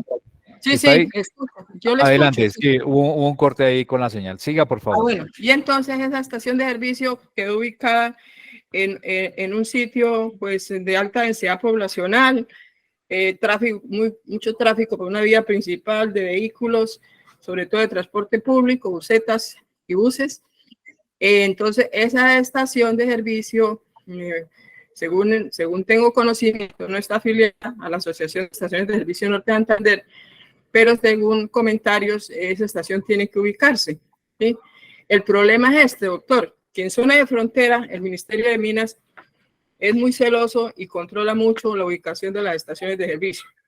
Si esa estación de servicio se va a trasladar a otra parte, seguramente va a perder su razón social, va a llamarse diferente, porque y le van a dar códigos ICON diferente. Entonces, eso es lo que yo pienso. Entonces, esa estación va a perder una trayectoria que tiene de muchos años y tiene unos datos históricos de compra, pues le dan un buen cupo a la estación de servicio. Entonces, ahí qué se podría hacer. Esto ya es un tema que el señor me dice que ha ido indagando con el ministerio, pero no le han sabido responder. ¿Qué podríamos hacer en ese caso? ¿Qué podría hacer el señor en ese caso? Es un caso que no es de nuestras acciones, pero me llama mucho la atención, porque Sí, es un caso de frontera. Es de esos casos únicos y supremamente interesantes. Mire, en ese caso aplica el mismo criterio de reparación integral. Siempre debemos partir del criterio de reparación integral. ¿Por qué?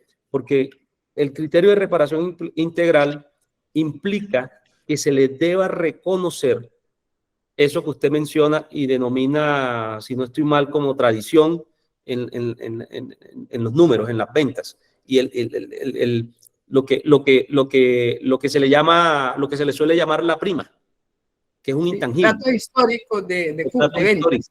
Es un intangible. Es un intangible, no es la tierra, no son los equipos de distribución, no, es un intangible. Y el intangible también tiene que ser reparado. Sobre esa premisa él tiene que hacerlo. Si revisan las normas así lo consagran. Las normas así lo establecen. Por eso el concepto como tal ya no es una indemnización, que fue el que nos enseñaron en la universidad hace muchos años y el que tradicionalmente se habla. No. Desde el año 2013 más o menos, el concepto mutó y mutó a un concepto de reparación integral. Y reparación integral implica que se deben reparar incluso esos intangibles. Ya existen personas especializadas en valorar esos intangibles. Eso existe. ¿Y cómo se prueba? A través de un dictamen pericial de la valoración de ese intangible. Eso tiene unas métricas y tiene unas... Así como existen reglas para valorar cuánto vale el metro cuadrado de un suelo, también existen métricas para valorar cuánto vale el intangible. O sea, se lo tienen que reconocer. No lo pueden sacar porque sí y ubicarlo en otro lugar y pum, y la venta se cayó y perdió yo no sé cuántos años que tenía ahí. El intangible hay que pagarlo.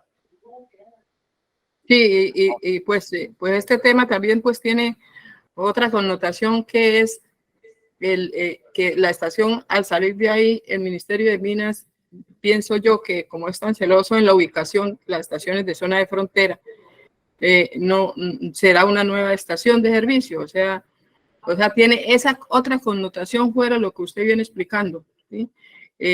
Va a tener otro nombre, otro código, inicia como una estación nueva. Pero claro. Ahí, ¿quién le va a reparar? Ahí ¿quién le va a reparar? ¿El municipio o quién?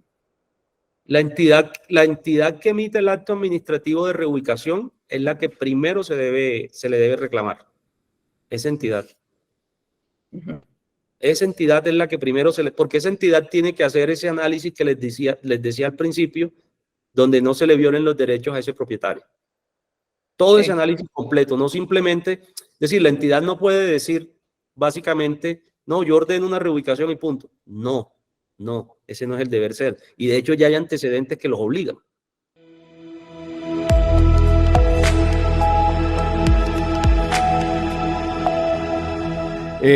Tenemos una pregunta, dos preguntitas del chat, doctor Javier.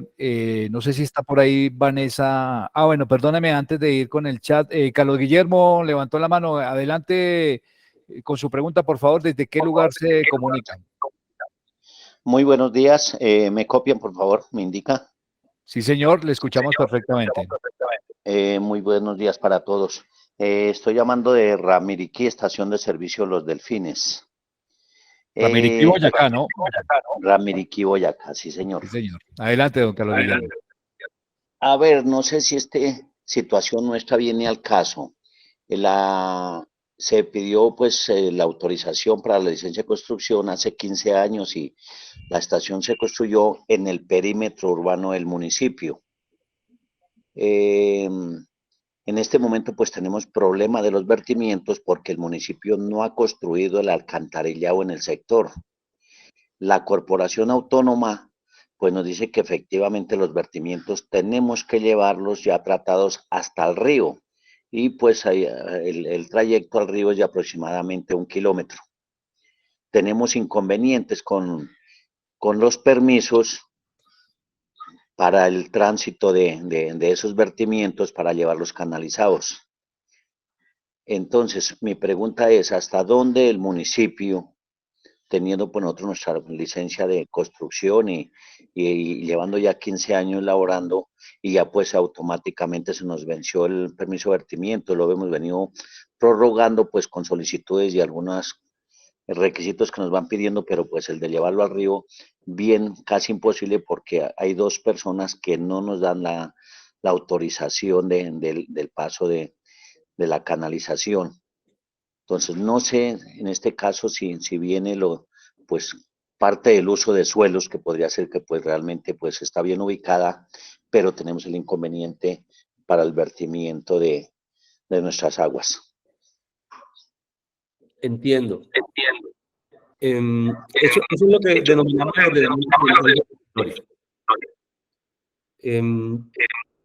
a ver, le entendí de esta manera. No han podido obtener el permiso de vertimientos, pero sí tienen pues la actividad autorizada.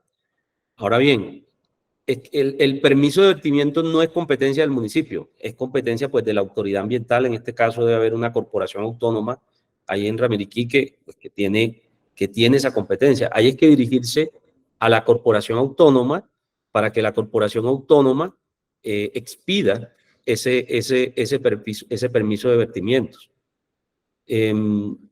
¿Ya se lo pidieron a la corporación autónoma, don Carlos?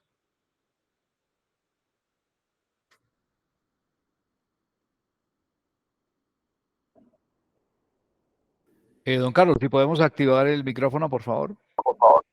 Sí, nosotros efectivamente, pues el permiso de vertimiento lo tenemos y está activo en este momento, pero para la renovación nos piden que tenemos que llevar esos vertimientos hasta el río. Y estamos ubicados dentro del casco urbano, pero no tenemos alcantarillado y sí nos obligan pues a llevar los vertimientos hasta el río. Ok, entiendo. Mire, hay un principio general del derecho que dice que nadie está obligado a lo imposible. Nadie está obligado a lo imposible. Y es un principio general del derecho. La ley 153 de 1887 dice que los principios generales del derecho tienen aplicación directa en casos específicos. Por lo que veo, este es un caso de aplicación directa de un principio general del derecho. ¿En qué sentido? ¿Cómo hago el vertimiento? Pues lo tendría que hacer a través del alcantarillado, etcétera, etcétera. Pero como no tengo alcantarillado, no puedo hacerlo. Pero además de eso, ¿cómo se me obliga a negociar unas servidumbres hacia el río?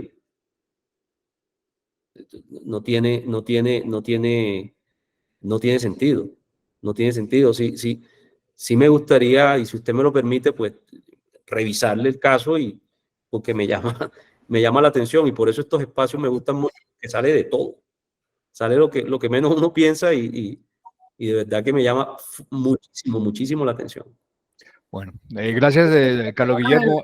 No sé si por el interno tenemos comunicación. Perdón, sí, Carlos Guillermo, tenemos los datos del doctor Javier ahí por el chat. Él se puede comunicar con él directamente, como lo puede pedirnos a nosotros directamente. Muchísimas gracias por la pregunta. Muchas gracias. María Eugenia, ¿quería decir algo sobre este tema? Don Mauricio, lo que pasó fue que me tocó que levantarme acá, pero oí la última parte en relación con algo alcantarillado. Quisiera pues que me dijeran cuál fue la pregunta de la persona para ver si nos identificamos con el mismo tema. Bueno, don Carlos Guillermo estaba hablando del tema de los permisos ambientales de una estación que se encontraba en zona urbana, pero que no tenía acueducto, acceso al acueducto.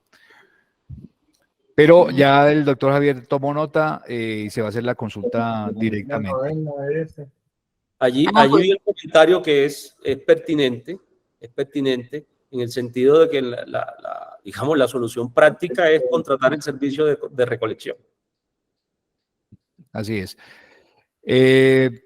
Alejandro tiene la mano levantada, Alejandro Rivero del FESEC. Venga, don Mauricio. Sí, Mauricio.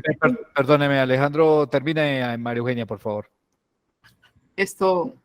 Mire, no, cuando las estaciones de servicio no rinden sus aguas servidas a la red de acueducto, alcantarillado, a la red de alcantarillado, esas estaciones tienen que tener permiso, un contrato con un tercero receptor de esas aguas servidas, ¿sí? Que eso está inscrito en la página del IDEAN, todos los que están autorizados para hacer eso. Pero si esto es una zona urbana, no, me llama la atención que sea una zona urbana y no tenga acueducto ni alcantarillado. Entonces, ya, para mí que es una zona rural y que debe contratar un tercero receptor de los residuos peligrosos. Oye, y adicional a eso, ya tiene permiso de vertimientos vigente, que se lo han venido renovando. Y ahorita le cambiaron las condiciones exigiéndole una nueva situación cuando las condiciones son las mismas. Por eso me llama muchísimo la atención el tema.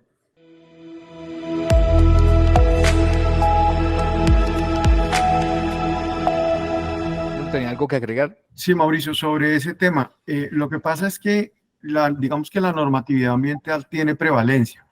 Y si hoy la autoridad ambiental determina que esas no son condiciones seguras para el medio ambiente, puede cambiar esas condiciones de ese permiso de vertimientos que se había otorgado y solicitar que, digamos, esas aguas tratadas se lleven al río. Pero pues no veo cuál es la diferencia entre que se lleven al río o se haga una infiltración.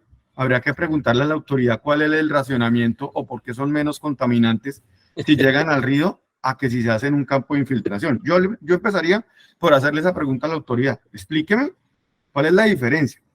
Lo segundo, lo que plantea María Eugenia, pues que era lo que yo quería manifestar, que le queda la opción de contratar con una empresa recolectora para que le recoja esos vertimientos en un tanque que deberá tener él dispuesto para irlo recolectando.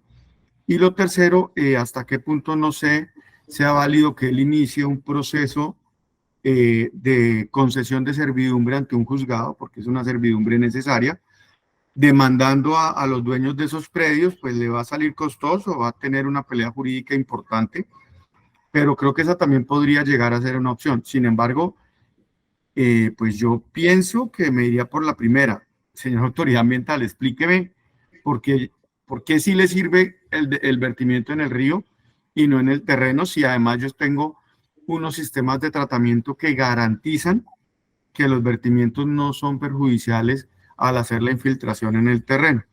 O lo otro, iniciar contactos con una empresa recolectora de residuos para que le recojan esos vertimientos. Ok, gracias Alejandro. ¿Algún comentario adicional, doctor Javier? No, está bien. Yo creo que allí recogieron lo que considero pues adecuado. Ok, bueno, vamos terminando, 10 de la mañana, 38 minutos. Una última inquietud aquí de don Raúl Monsalve en el chat. No sé si está por ahí don Raúl para darle la palabra para que lo escuchemos. Si está conectado, don Raúl Monsalve. Bueno, si no está, hago la pregunta. Dice, doctor Javier, gracias por su intervención. En una estación de servicio en Bogotá, el concepto de uso que expidieron hace 25 años era favorable por planeación distrital. Después cambiaron los POT y metieron muchos terrenos dentro de unos planes parciales del distrito. Hoy en día no permiten hacer absolutamente nada porque estamos dentro de esos planes. Digamos que la pregunta de él es cómo lo trasladan de un POT a unos planes parciales y hoy ya no le permiten hacer nada. Es un poco la inquietud de don Raúl Monsalve. Mire, hay que tener en cuenta algo. Los primeros vestigios de ordenamiento territorial en Colombia se dieron por allá en el año 89 con la Ley 90. Luego de esto, solo hasta el 97 se expidió la Ley 388, que es la Ley de Ordenamiento Territorial. Y la primera generación de POT del país, luego de reglamentada la Ley 388, se dieron en el año 2002. ¿Por qué hago esta línea de tiempo? Porque obviamente antes de esos años habían estaciones de servicio funcionando, como es el caso que ahorita nos mencionan. Lo que la jurisprudencia ha dicho es que allí existen situaciones jurídicas consolidadas, es decir, normas, situaciones antecedentes a una norma que se deben proteger. Habría que mirar el caso muy en específico, a ver cuáles fueron las cargas desproporcionadas o restricciones que le impusieron y que ya tenía adquiridas. O sea, la Corte, incluso a través de una revisión de constitucionalidad en materia de ordenamiento territorial ligada a temas de minería, dijo, mira, en derecho urbano y en ordenamiento del territorio no hay derechos adquiridos, pero sí hay situaciones jurídicas consolidadas. En la práctica, al final del día, yo vengo pensando que es lo mismo. Lo que hicieron fue ponerle un nombre ahí un poco más elegante, pero sí sería revisar en específico cuál es la carga desproporcionada que se le impuso en ese caso a la estación de servicio y mirar, y sobre todo aquí en Bogotá, donde la normativa ha sido tan variable y tan inestable, con 2 POTs suspendidos en menos de una década. Bueno, doctor Javier, pues vamos terminando, 10 de la mañana, 41 minutos, se nos extendió, pero muy interesante esta charla. Doctor Javier, permítame decirle que ya queda planillado usted para una sesión nueva de este tema que es bien importante para el 2024. Esta es nuestra última charla Meet de este año. Doctora Caterine, muchísimas gracias por la gestión de haber traído aquí al doctor Javier de la Hoz. Permítanos despedirlo, por favor, de parte suya. Bueno, mucho gusto. No, pues feliz aquí leyendo absolutamente todo. Me llena de gratitud y emoción ver que todas las personas que estaban conectadas que se ven satisfechas con la charla. Y bueno, doctor Javier, muchísimas gracias por tiempo, por compartir tus conocimientos y por acompañarnos en esta audiencia. Y bueno, quedamos en contacto para lo que se requiera en adelante. Y bueno, nuevamente la dirección jurídica del Fondo Soldicom y COMSE están a disposición de todos ustedes. Muchísimas gracias. Gracias, doctora Caterine. Doctor Javier, no puedo despedirlo sin preguntarle algo que me preguntan por aquí. ¿Cuál es la historia ahí del ratoncito negro que está ahí detrás suyo decorando su oficina? Walt Disney decía, todo empezó por un ratón, o sea, algo chiquitico. Y esa es la historia de mi oficina. Empezó chiquitico, por allá en mi apartamento en Montería hace ya 25 años.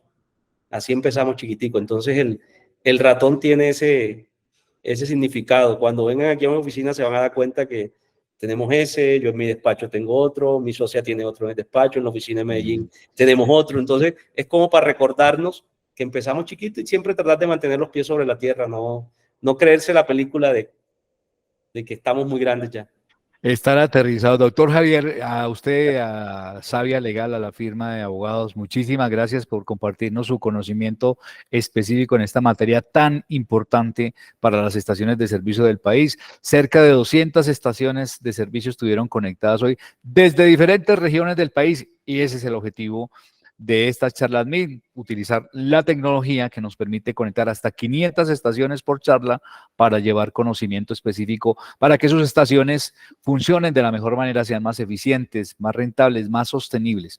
A todos ustedes les deseamos una feliz Navidad, que compartan con sus familias, que compartan no solamente momentos de calidad, sino muchos, cantidad de esos momentos con su familia. Eso finalmente es lo que queda. Entendemos que muchos de ustedes van a participar de sus vacaciones, de sus días de descanso, muy merecidos además, porque entendemos claramente que este es un negocio de 24/7, 24 horas al día, los 7 días a la semana, y hay que programar, por supuesto, los descansos. Doctor Javier, inmensamente agradecidos con usted y con Savia Legal.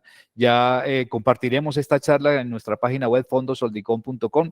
Los invito a que visiten también la página y revisen la rendición de cuentas que hicimos el miércoles pasado de todos los proyectos del Fondo Soldicon adelantados por COMSE, que es el administrador de los recursos para fiscales del Fondo Soldicon.